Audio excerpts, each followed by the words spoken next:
तो फिर ब्रह्म ऋषि से संतान उत्पन्न करने के विधान थे, वो भी ऐसे वेश बना करके, घृणास्पद भेष बनाकर नजदीक जाना, संकल्प के द्वारा या सहवास के द्वारा, गर्भधारण, फिर दोबारा जीवन में कभी सामने ना आना, ऐसी पद्धति थी।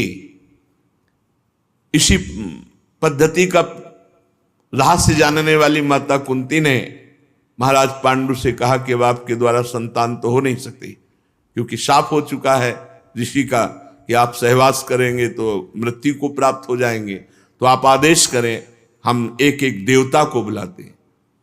तो सबसे पहले ये धर्म है कि नहीं, इसीलिए धर्म को बुलाया था।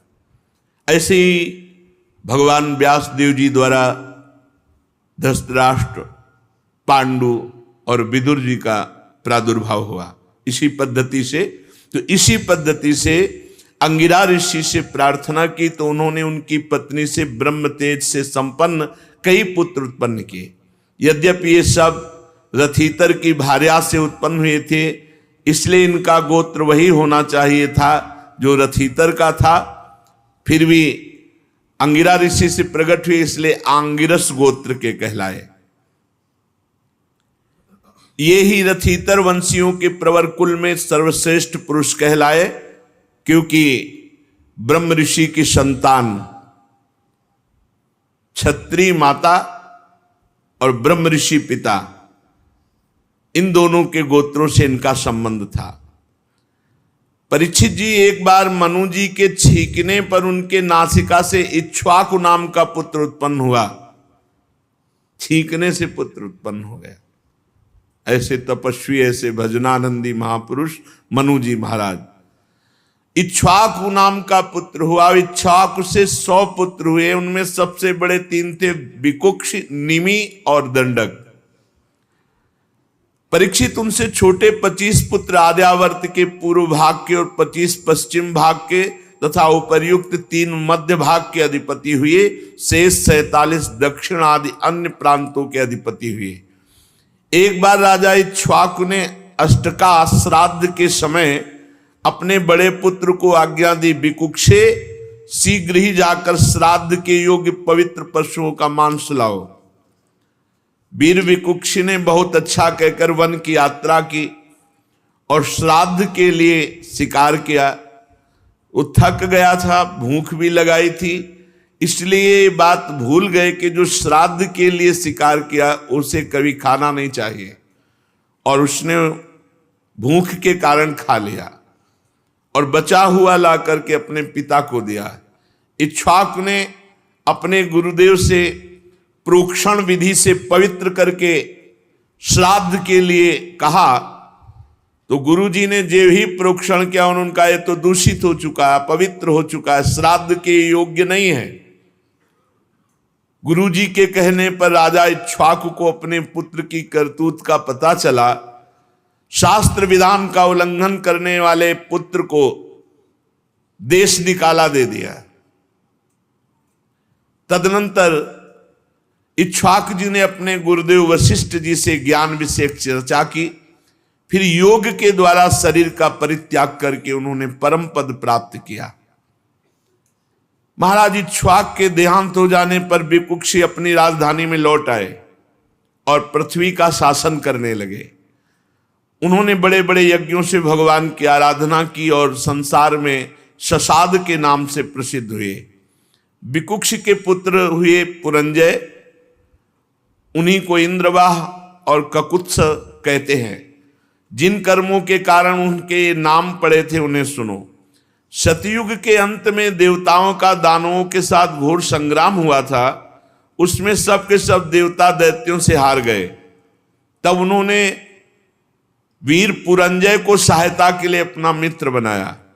पुरंजय ने कहा, यदि देवराज इंद्र मेरे वाहन बनेंगे तो मैं देवताओं की तरफ से युद्ध करके विजय दिला सकता हूं। पहले तो इंद्र ने अस्वीकार किया, परंतु देवताओं की प्रार्थना पर सर्वशक्तिमान विश्वात्मा भगवान की इच्छा मानकर एक बड़े भारी बैल के रूप में इंद्र बन गए। और पुरंजय को भागवतिक शक्ति प्राप्त थी। उन्होंने कवच पहनकर दिव्य धनुष तीखे बाण ग्रहण किए और बैल पर चढ़कर ककुद डील के पास बैठकर इस प्रकार युद्ध में तत्पर हुए और विजय को प्राप्त हुए। वीर पुरंजय ऐसा रोमांचकारी युद्ध किया जिससे दैत्य सब परास्त हो गए।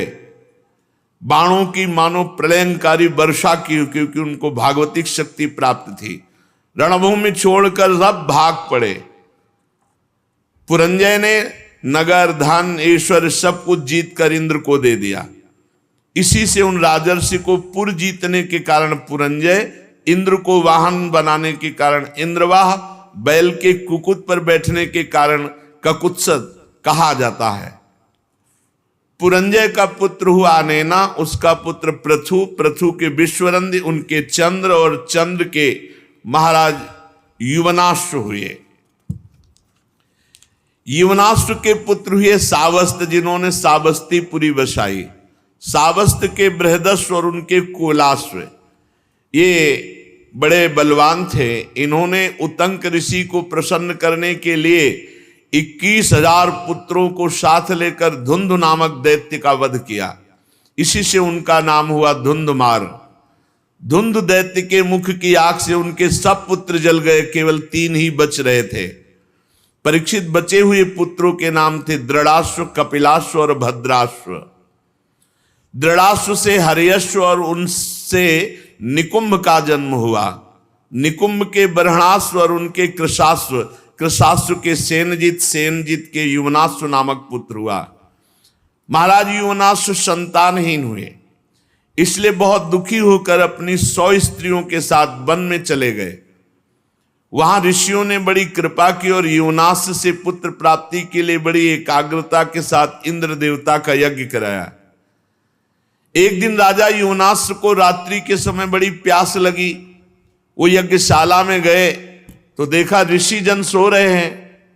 अब प्यास लगी थी तो जल किससे मांगे, तो वहां जो अभिमंत्रित जल रखा हुआ था उनको ज्ञान नहीं था, वही जल पी लिया। प्रातःकाल ऋषि जन जब सोकर उठे तो देखा कि जो पुत्रेष्टि यज्ञ के लिए संकल्प किया हुआ जल था वो तो है नहीं। पूछा कहाँ है, तो उन्होंने कहा तो महाराज पी गए। उन्होंने कहा अब तो महाराज को गर्व रहेगा, क्योंकि वो तो अभिमंत्रित जल था। सब उन्होंने समझा भगवान की ऐसी प्रेरणा थी, भगवान के चरणों में नमस्कार किया कि धन्य है। बात तो वही होती है जो भगवान को कराना होता है। इसके बाद अब प्रसव का जब समय आया, 9 महीना गर्भ रहा महाराज युवनाश्व के, तो अब प्रसव की तो जगह नहीं है, तो इसलिए दाहिनी को फाड़ करके संतान उत्पन्न हुई। महान चक्रवर्ती तेजस्वी, उसे रोते देखकर ऋषियों ने कहा यह बालक दूध के लिए बहुत रो रहा है, किसका दूध पिएगा। तब इंद्र देवता प्रकट हुए और कहा माम धाता, मैं इसका पोषण करूंगा, तू रो मत। ये कहकर तर्जनी अंगुली उनके मुंह में डाल दी, जिससे अमृत स्राव होता है। ब्राह्मण और देवताओं के प्रसाद से उस बालक के पिता युवनाश्व की भी मृत्यु नहीं हुई और वो तपस्या करके मुक्त हो गए। और इंद्र ने उस बालक का नाम रखा त्रिशदस्यु, क्योंकि रावण आदि लुटेरे मानधाता के भय से भयभीत होते थे। ऐसे चक्रवर्ती सम्राट मानधाता, युवनाश्व के पुत्र मानधाता चक्रवर्ती सम्राट हुए।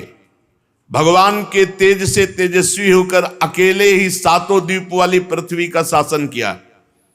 वे आत्मज्ञानी थे, कर्मकांड के विशेष ज्ञाता थे, फिर भी वे बड़ी बड़ी दक्षिणा वाले यज्ञों से यज्ञ स्वरूप भगवान की आराधना करते, क्योंकि भगवान स्वयं प्रकाश सर्वदेव स्वरूप हैं।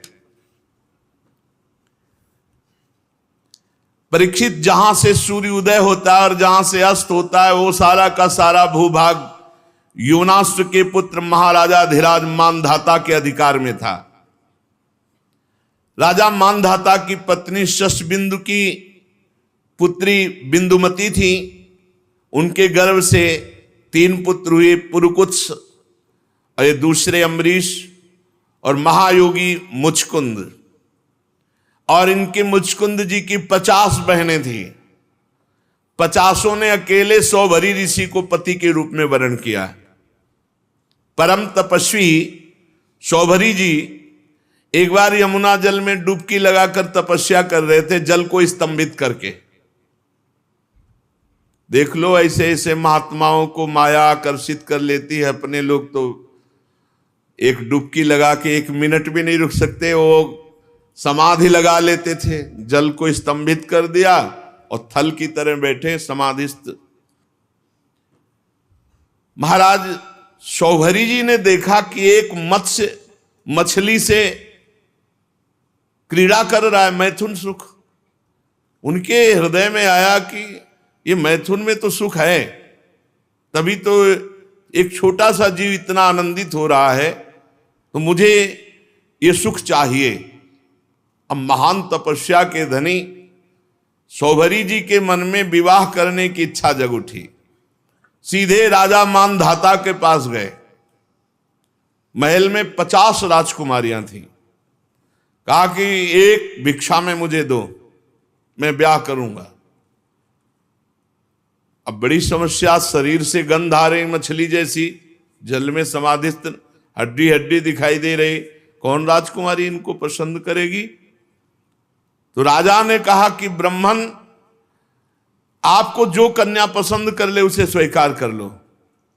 सौभरी जी ने राजा मानधाता का अभिप्राय समझा कि तुम मुझे बूढ़े समझकर, कुरूप समझकर ऐसा बोले हो ना। झुर्रियां पड़ गई, बाल पक गए, सिर कंपायमान है, तो सोच रहे होगे कि सौभरी को कौन वरण करेगा। तो अब मैं ऐसा रूप धारण करूंगा कि तुम्हारी 50 की 50 झगड़ा करके हमसे ब्याह करेंगे। राजा से कहा तुम आदेश दो अपनी राजकुमारियों को कि सौभरी जी महल में पधार रहे हैं, जो पसंद करे वरण कर ले पति के रूप में। अब तो ऐसा सुंदर रूप संकल्प से बना, तपस्वी महापुरुषों के लिए क्या दुर्लभ। देख लो, कामना जागृत हुई तो भजन का प्रयोग कहां होने लगा। ऐसा रूप की देवांगनाएं लालायित हो जाएं। सौभरी जी ने अंतःपुर में प्रवेश किया और वहां राजा का दूत पहले ही बोला कि राजकुमारियों, परम तपस्वी सौभरी जी पधार रहे हैं, जो पति रूप में वरण करना चाहे वो वरण कर लें। फिर तो 50 कन्या दौड़ पड़ी सौभरी जी के रूप को देखकर। इतना सुंदर रूप, सबने अपना पति बना लिया। सौभरी जी ने कहा चिंता 50 चलो, 50 के साथ ब्याह करेंगे। अब वो कन्याएं तो बहुत सुखी हो गई, इतने सामर्थ्यशाली महात्मा पति के रूप में प्राप्त हुए हैं। एक दूसरे से कलह करने लगी और एक दूसरे से कहने लगी ये तुम्हारे योग्य नहीं, मेरे योग्य हैं। ऋग्वेदी सौभरी जी ने कहा 50 के योग्य है, चलो। और अपनी तपस्या के प्रभाव से नई सृष्टि की। महल, उपवन, नगर, सबकी रचना यमुना किनारे की। सौगंधिक पुष्पों के बगीचे, परिपूर्ण कमलों से सरोवर, बगीचों में बहुत सुंदर सुंदर स्थान, महल, बहुमूल्य शैया, आसन, वस्त्र, आभूषण, स्नान, सुस्वादु भोजन, पुष्पमाला, दास दासियां सब प्रकट कर दी तपस्या से। जैसे राजा की बिरुदावली का बखान करते हैं सूत मागध बद्दीजन, वैसे ही पूरा सब वैभव। जब 50 से ब्याह करके चल रहे थे तो मानधाता को लग रहा था कि भोजन की व्यवस्था कैसे होगी। तो कहा कल यमुना किनारे आ जाना। तो सप्त द्वीपवती पृथ्वी के स्वामी मानधाता जी ने जब सौभरी जी के तप का प्रभाव देखा तो आश्चर्यचकित हो गए। उनके पास भी वो भोग सामग्री नहीं थी जो सौभरी जी के पास थी। तपस्या, उनका ये गर्व जाता रहा कि मैं सार्वभौम सम्राट हूं। सौभरी जी गृहस्थी के सुख में रम गए, अपने निरोग इंद्रियों से विषयों का सेवन किया, पर विषय सेवन से कभी काम तृप्ति थोड़ी होती। जैसे घी की बूंदों से आग तो और लपट बढ़ती है, ऐसे ही उनका असंतोष बढ़ा भोगों का। 50 राजकुमारियां, वैभव, सब सुख। ऋग्वेदाचार्य शौभरी जी एक दिन यमुना जी के तट पर बैठे और विचार किया कि अरे, एक क्षण का कुसंग, मछली के एक क्षण के कुसंग से मेरी ये स्थिति हो गई कि मैंने सारी तपस्या खो दी केवल भोगों के लिए। अरे, मैं तो बड़ा तपस्वी संयमी था, ये मुझसे चूक कैसे हो गई? ये मेरा अधा पतन तो देखो। मैं दीर्घ काल से अपने ब्रह्म तेज को अक्षुण्ण रख रहा था, परंतु जल के भीतर विहार करती हुई एक मछली के संसर्ग से मेरा ब्रह्म तेज नष्ट हो गया। अतः संगम त्यजेत मिथुन व्रतिनाम मुमुक्षु सर्वात्मना न विसृजेत बहिरिंद्रियाणि एकश्चरन् रहस्य चित्त मनंतई से युंजीत तद्व्रति सुसाधु सुचेत प्रसंग। मुमुक्षु को चाहिए, साधक को चाहिए, जो भगवत प्राप्ति करना चाहता है, मैथुन धर्म से युक्त किसी भी प्राणी पर दृष्टि न डाले, न उनका संग करे।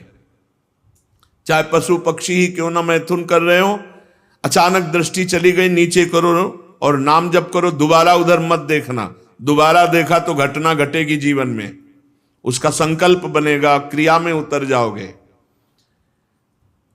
संगम त्यजेत मिथुन व्रतिनाम मुमुक्षु, जो मुक्त होना चाहता है, ऐसे व्रत वाला साधक कभी किसी जीव को मैथुन करते हुए ना देखे। अगर एक बार दृष्टि चली जाए तो तुरंत वहां से हटा के नाम जप में लगावे। सर्वात्मना न विसृजेत बहिरिंद्रियाणि, सदैव अपनी इंद्रियों को अंतर्मुख रखे, बहिर्मुख न छोड़ दे। स्वतंत्र रूप से इंद्रियों को बहिर्मुख ना होने दे। एकश्चरन्, अकेला रहे। चित्त मनंतई से, अपने चित्त को सर्वशक्तिमान भगवान में ही केवल जोड़े। चित्त का चिंतन विषय ना होना चाहिए, परमात्मा होना चाहिए। एकश्चरन् रहस्य चित्त मनंतई से युंजीत तद्व्रति सुसाधु सुचेत प्रसंगा। अगर संग करना पड़े तो भगवत प्रेमी महात्माओं का संग करे, अन्यथा असंग रहे, निरंतर भगवत चिंतन परायण रहे, इंद्रियों को अंतर्मुख रखे। कभी किसी को मैथुन से, सहवास से युक्त देखकर आकर्षित ना हो जाए। नहीं, शौभरी जी कह रहे हैं कि हमारी दुर्दशा देख लो। विघ्न से बचने के लिए जल को स्तंभित करके भजन कर रहे थे, वही विघ्न पड़ गया। भगवान नाम निरंतर जपो, इंद्रियों को स्वतंत्रता मत दो। कोई बहिर्मुख दृश्य ऐसा मोबाइल में या बाहर मत देखो जो तुम्हें भगवत विमुख कर दे। देखो, मैं पहले एकांत में अकेले तपस्या में संलग्न था, फिर मछली का मैथुन देखा। मोबाइल में गलत दृश्य देखने वाले कैसे संभल सकते हैं? जब मछली की क्रीड़ा देखकर एक महात्मा 50 ब्याह करता है, तो तुम मनुष्य की क्रीड़ा देखोगे सर्च करके, गंदी गंदी बातें देखोगे, इधर उधर की नाटक नौटंकी देखोगे, तुम भजन करोगे? ये बहुत बड़ी कलयुग की कुचाल है मोबाइल। अगर इससे काम ले पावे तो अपने बस जो महापुरुषों के वचन सुन लो, या जो अत्यंत आवश्यक कार्य कर लो, नहीं तो स्विच ऑफ करके रख दो। अगर बार बार उसको देखना और किसका मैसेज और सब, तो फिर वो आकर्षण चित्त में ऐसा बैठेगा कि एकांत में गंदी बातें देखने लगोगे। मतलब अगर मोबाइल से सही प्रयोग ना हुआ तो मोबाइल ही काफी है साधक को भ्रष्ट करने के लिए, नष्ट करने के लिए। इसलिए मैं पहले एकांत में अकेले तपस्या में संलग्न था। मछली की मैथुन क्रीड़ा देखकर 50 विवाह किए, फिर संतान से 5000 हो गई। कहां अकेला और कहां 5000 के बीच में। विषयों में सत्य बुद्धि होने से माया ने मेरी बुद्धि का हरण कर लिया। अब तो लोक परलोक की इतनी कामनाएं, मैं पार नहीं पा रहा। कहां अकेला भगवत चिंतन कर रहे थे, कहां 50 पत्नी, फिर 5000 संतान, फिर उनके ब्याह, फिर उनकी, कहां मैं फंस गया। ऐसा ज्ञान होने पर तत्काल विरक्त हुए और सन्यास पुनः लिया और वन को चले गए। अपने पति को ही सर्वस्व मानने वाली उन पत्नियों ने एकांत वन में भगवत चिंतन करते हुए शरीर छोड़ा और शौभरी जी ने बड़ी घोर तपस्या की, शरीर को सुखा दिया और परमात्मा में लीन कर दिया। परीक्षित, जैसे ज्वालाएं अग्नि की शांत हो जाती हैं, वैसे ही उनकी 50 पत्नियां शौभरी जी के चरण चिंतन करके उत्तम गति को प्राप्त हुई, भगवद आराधना करके उत्तम गति को प्राप्त हुई। तो शौभरी जी के पावन चरित्र से ये शिक्षा लेनी चाहिए कि किसी भी जीव को मैथुन करते हुए कदापि नहीं देखना चाहिए। एक बार दृष्टि जाए, दोबारा दृष्टि ना जाए, उसका चिंतन ना होने पावे, नहीं तो साधक के मन में स्फुरना, फिर संकल्प और फिर क्रिया। इसलिए स्फुरना में ही रौंद दो। इतना नाम उच्च कोटि से जपने लोगों की स्फुरना ही समाप्त हो जाए, संकल्प बनने ही ना पावे। श्री सुखदेव जी महाराज कहते, परीक्षित, मैं वर्णन कर चुका हूं कि मानधाता के पुत्रों में सबसे श्रेष्ठ अम्बरीश जी थे। उनके दादा युवनाश्व ने उन्हें पुत्र रूप में स्वीकार कर लिया। उनका पुत्र युवनाश्व का हारित मानधाता के वंश में 3 अवान्तर गोत्रों के प्रवर्तक हुए।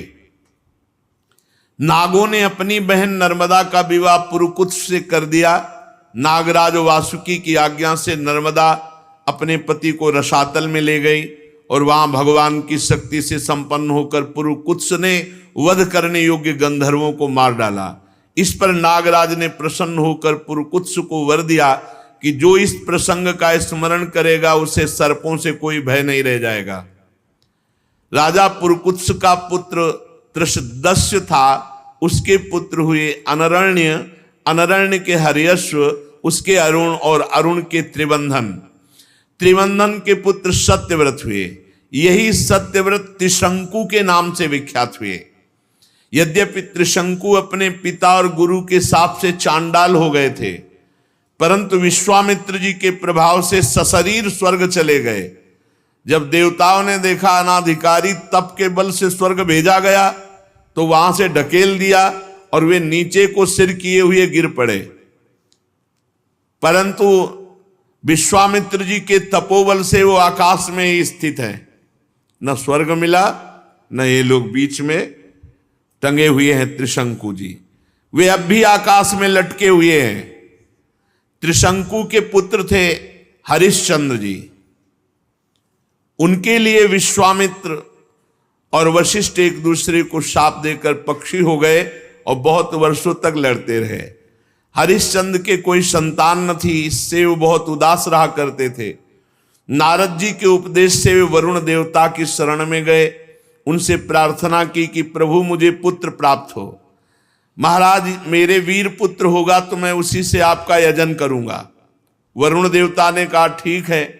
तब वरुण की कृपा से हरिश्चंद्र के रोहित नाम का पुत्र हुआ। पुत्र होते ही वरुण ने आकर कहा, हरिश्चंद्र तुम्हें पुत्र प्राप्त हो गया, अब इसके द्वारा मेरा यज्ञ करो। हरिश्चंद्र ने कहा, जब आपका ये रोहित 10 दिन से अधिक का हो जाएगा तब यज्ञ योग्य होगा। 10 दिन बीतने पर वरुण जी ने आकर के आप मेरा यज्ञ करो। हरिश्चंद्र ने कहा, जब आपका ये रोहित मुंह में दांत निकल आएंगे तब यज्ञ के योग्य होगा। दांत उगाने पर वरुण देवता ने कहा, तो दांत निकल आए, मेरा यज्ञ करो। हरिश्चंद्र ने कहा, जब इसके दूध के दांत गिर जाएंगे तब ये यज्ञ के योग होगा। जब दूध के दांत गिर गए तो वरुण देवता ने कहा, अब तो मेरा यज्ञ करो। हरिश्चंद्र ने कहा, जब दोबारा दांत आ जाएंगे तब ये यज्ञ के योग्य होगा। दांतों के उगाने पर वरुण ने कहा, मेरा यज्ञ करो। हरिश्चंद्र ने कहा, महाराज, क्षत्रिय राजकुमार तब यज्ञ के योग्य होता है जब वो कवच धारण करने लगे। राजा हरिश्चंद्र पुत्र के प्रेम से ऐसा टालते रहे। उनका हृदय पुत्र प्रेम में जकड़ा हुआ था। जो जो समय बताते वरुण देवता उसी की बाट देखते।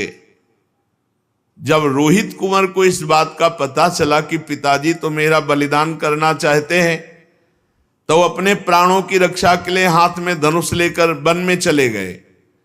कुछ दिन के बाद उन्हें मालूम हुआ कि वरुण देवता ने रुष्ट होकर मेरे पिताजी पर आक्रमण किया है, जिसके कारण वे महोदर रोग से पीड़ित हो रहे।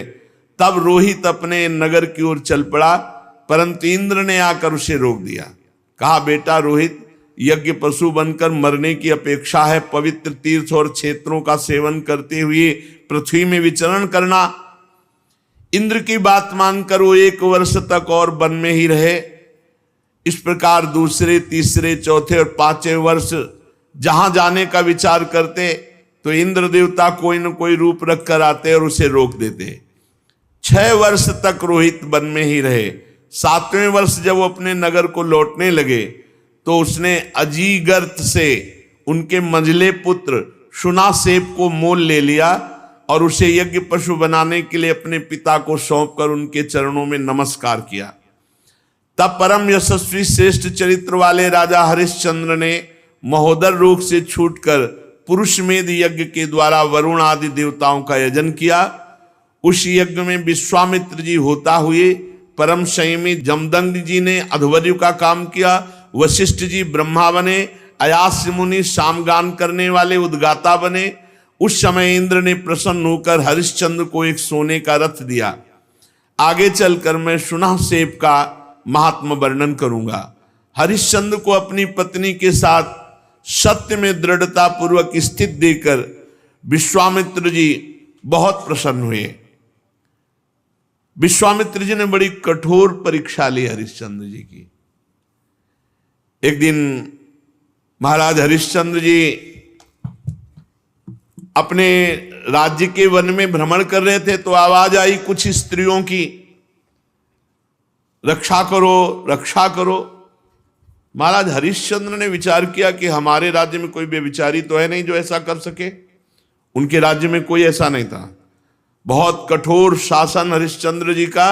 ये अयोध्या के चक्रवर्ती सम्राट थे, धर्मात्मा, प्रजापालक, दानवीर, भगवत भक्त और धर्मनिष्ठा का ऐसा प्रभाव कि इनके राज्य में कोई किसी माता बहन की तरफ गंदी दृष्टि से भी नहीं देख सकता था। इसीलिए उनके राज्य में किसी की अकाल मृत्यु नहीं होती, किसी को रोग नहीं होता। पूर्ववासियों में बड़ी धर्म की रुचि थी। तो जब एक दिन जंगल में शिकार खेलने गए तो वहां कुछ स्त्रियां पुकार रही थी और कह रही थी, हमें बचाओ, हमें बचाओ। राजा ने शिकार खेलना छोड़कर उनके समीप गए और कहा, डरो मत, हमारे राज्य में ऐसा दुष्ट बुद्धि वाला तो कोई है ही नहीं जो इस अन्याय करके किसी स्त्री को ऐसे, डरो मत। तो शांत हो गई। पास में देखा विश्वामित्र जी खड़े थे और वो स्त्रियां और कोई नहीं थी, विद्याएं थी जो अपने तपोबल से समस्त विद्याओं को अधीन विश्वामित्र जी कर रहे थे। मूर्तिमती विद्या स्त्री होकर क्रंदन कर रही थी और विश्वामित्र जी उन्हें अधीन कर रहे थे। जब उन्होंने कहा ऐसा कोई दुष्ट बुद्धि वाला हमारे राज्य में है ही नहीं, कौन है जो तुम्हें सता रहा है? तो विश्वामित्र जी ने कहा, सता तो हम रहे तो दुष्ट बुद्धि के हम हुए। और भारी क्रोध आ गया। जो ही क्रोध आया सो तप में क्रोध आना हानि का विषय, विद्याएं सब अंतर ध्यान हो गई। विश्वामित्र जी ने कहा, इतना तप करने के बाद मैंने अपने क्रोध को संभाला था और विद्याओं को अधीन किया, तुमने मुक्त करा दिया, तुम बड़े दयालु हो। गुस्सा में कहा। हरिश्चंद्र जी ने हाथ जोड़कर विनय पूर्वक कहा, मुनि, मैं राज्य धर्म का पालन कर रहा हूं। राजा का कर्तव्य है, यदि कोई अनाथ, कोई शरणागत किसी भी तरह सताया जाता है तो उसकी रक्षा करना कर्तव्य है।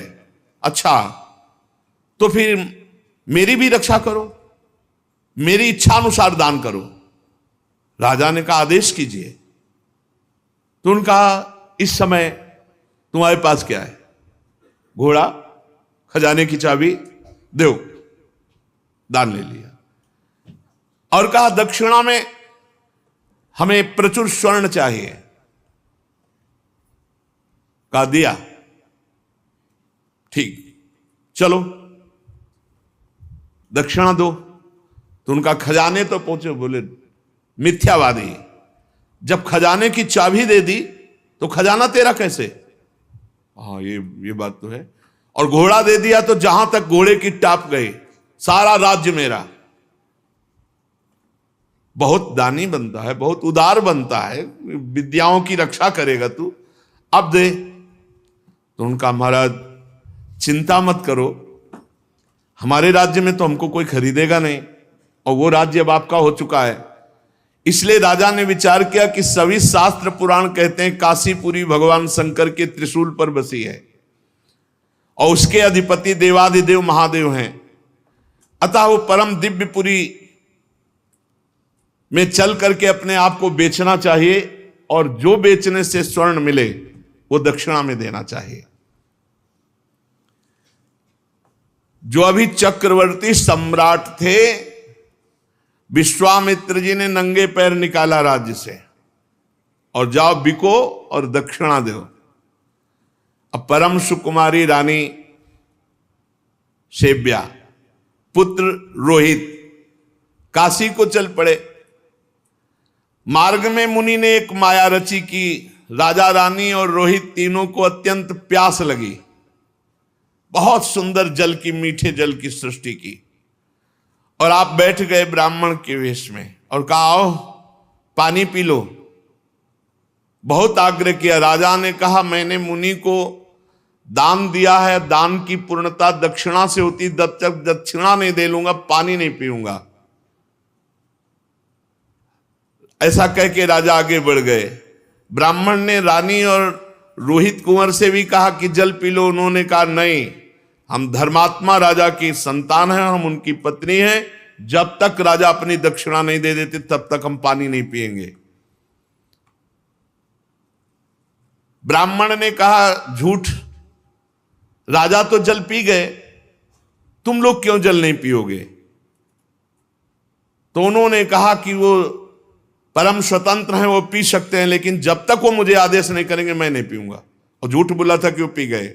विश्वामित्र जी ने परीक्षा ली थी, बड़े प्रसन्न हुए और कहा जाओ जिस कार्य के लिए जा रहे हो। 1 महीने की अवधि मांगी थी, 1 दिन शेष रह गया। अब यहां अयोध्या से काशी पैदल चल के जाना। विश्वामित्र जी ने कहा कि अगर तुमने हमारी दक्षिणा नहीं दी और समय पूरा हो गया तो मैं तुम्हें शाप दे दूंगा, आज का अंतिम दिन है। हरिश्चंद्र ने मुनि को प्रणाम किया और कहा अभी आधा दिन शेष है, अभी आप कुछ मत बोलिएगा, प्रयास करते हैं कोई मुझे खरीद ले। आपने इतने दिन प्रतीक्षा की और कर लीजिए, आधा दिन की ही तो बात है। मुनि अंतर्धान हो गए। राजा ने अपने बेचने का निश्चय करके पुकारा। साध्वी रानी ने कहा महाराज अगर आप बिक जाएंगे तो मैं और पुत्र। तो उन्होंने कहा देखो धर्म के लिए सब कुछ बलिदान है, अगर पूरी दक्षिणा नहीं पड़ी तो आपको भी बेच दूंगा, पुत्र को भी बेच दूंगा, अपने आप को बेच दूंगा। पति की ऐसी अवस्था देख करके रानी बहुत अंदर से विकल हुई। उधर विश्वामित्र जी की कड़ी चेतावना, तो चित्त में दुख है और गदगद कंठ से पुकार कोई मुझे खरीद ले। तो एक वृद्ध ब्राह्मणी के वेश में 500 स्वर्ण मुद्राएं देकर के रानी को खरीदा। रानी ने उस ब्राह्मणी से प्रार्थना की कि यथाशक्ति मैं घर की पूरी सेवा करूंगी, कभी इंकार नहीं करूंगी। मेरी 3 बातें आपको माननी होंगी। मैं कभी किसी पुरुष से संभाषण नहीं करूंगी, एकांत में नहीं मिलूंगी, किसी का जूठा नहीं खाऊंगी, और सेवा के अतिरिक्त मैं एकांतवास करूंगी, मेरे समीप कोई नहीं आना चाहिए। स्वीकार कर लिया। अब राजा के सामने ही रानी बिक गई। अब पुत्र को अंचल पकड़कर मां के संग जाते देख करके पहले तो बहुत हटाया, जब नहीं हटा तब कुछ स्वर्ण मुद्राएं देकर पुत्र को भी साथ में खरीद लिया। राजा अत्यंत दुख से व्यथित कि कहां राजकुमार और महारानी कैसे रहती थी, आज बिक करके सेवा में। विश्वामित्र जी याद हमके राजा ने प्राप्त धन कि हमने पुत्र और पत्नी बेच दिया, ये लीजिए, तो उनका शेष पूरा कौन करेगा? कहा महाराज अभी मैं हूं ना, मैं अपने को आवाज लगाता हूं, कोई ना कोई मिल ही जाएगा। तो उसी समय चांडाल खरीदने के लिए उपस्थित हुआ। विश्वामित्र जी की पूरी दक्षिणा दी। जब राजा को पता चला खरीदने वाला मेरे को चांडाल है, तो उन्होंने कहा विश्वामित्र जी आपकी शाप की अग्नि से जलकर मरना ठीक है, लेकिन इस चांडाल की अधीनता मैं स्वीकार नहीं कर सकता। विश्वामित्र जी समय खत्म हो रहा है, मुझे दक्षिणा चाहिए थी, वो मिल गई, अब तुमको चांडाल के अधीन होके रहना पड़ेगा। अब तो उसकी इच्छानुसार बनकर के दास सेवा करनी होगी।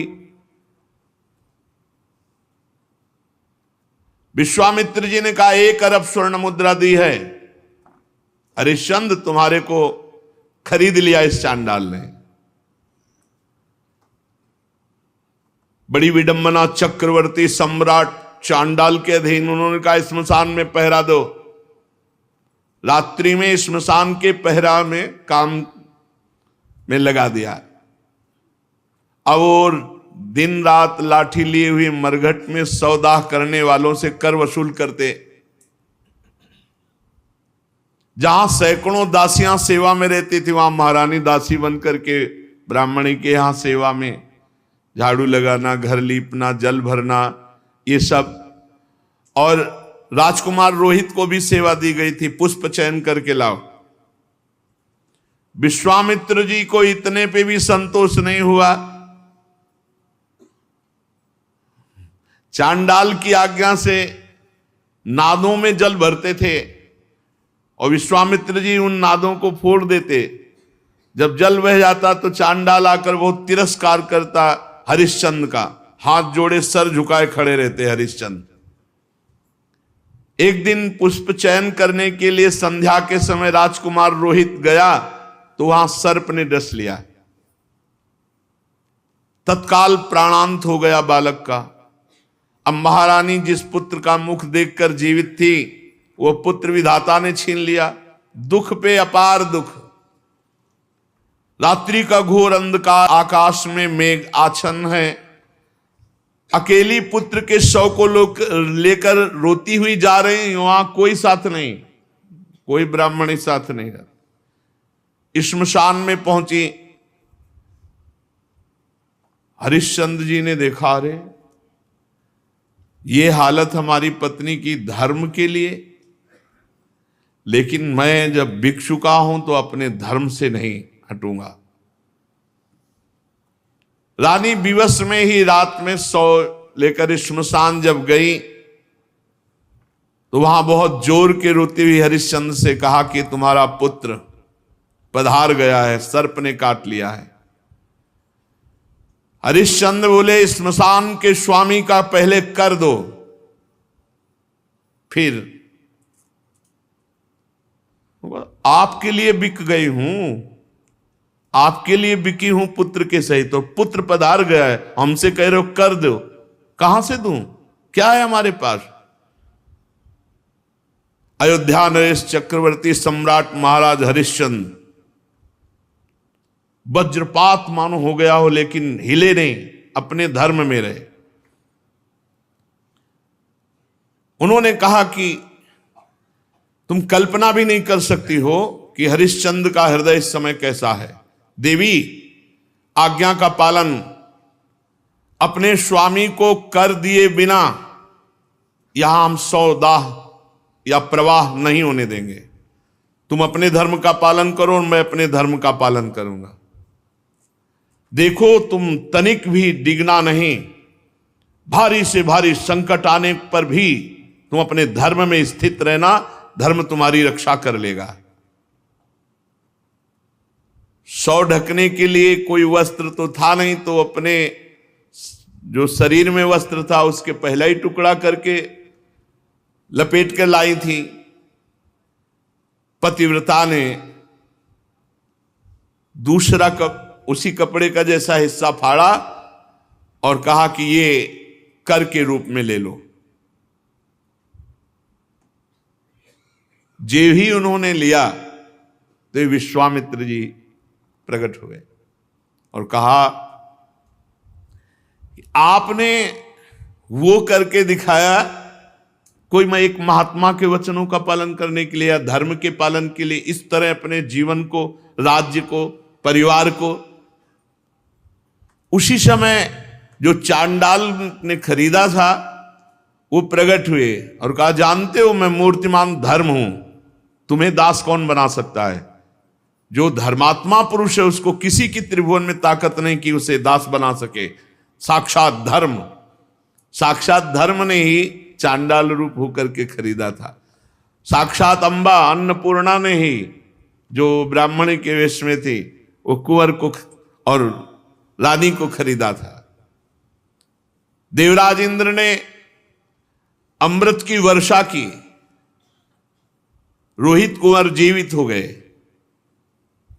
विश्वामित्र जी ने कहा ये अपनी चाबी पकड़ो और ये लगाम घोड़े की, जाओ तुम्हारी जय हो, तुम माया पर विजय प्राप्त कर चुके हो। देवराज ने कहा कि अब तुम्हें मृत्युलोक का राज्य करने की जरूरत नहीं, सशरीर स्वर्ग की यात्रा करो। हरिश्चंद्र ने कहा नहीं, मर्यादा है, धर्म कहता है तो पहले यहां हम तप के द्वारा शरीर छोड़ेंगे, फिर जो भगवान गति देंगे। तो अयोध्या में पुनः महाराज हरिश्चंद्र जी आए, प्रजा जय जयकार करती हुई बहुत सुख में निमग्न हुई। सत्यात् परो धर्मः, सत्य से बढ़कर कोई परम धर्म नहीं, और जो धर्म का पालन करने के लिए कष्ट सहता है उसकी सदैव विजय होती है। ऐसे महाराज त्रिशंकु के पुत्र हरिश्चंद्र जी थे, जिनका यश सत्य के लिए विस्तार को प्राप्त हुआ। शेष चर्चा के श्री राधा वल्लभ लाल की।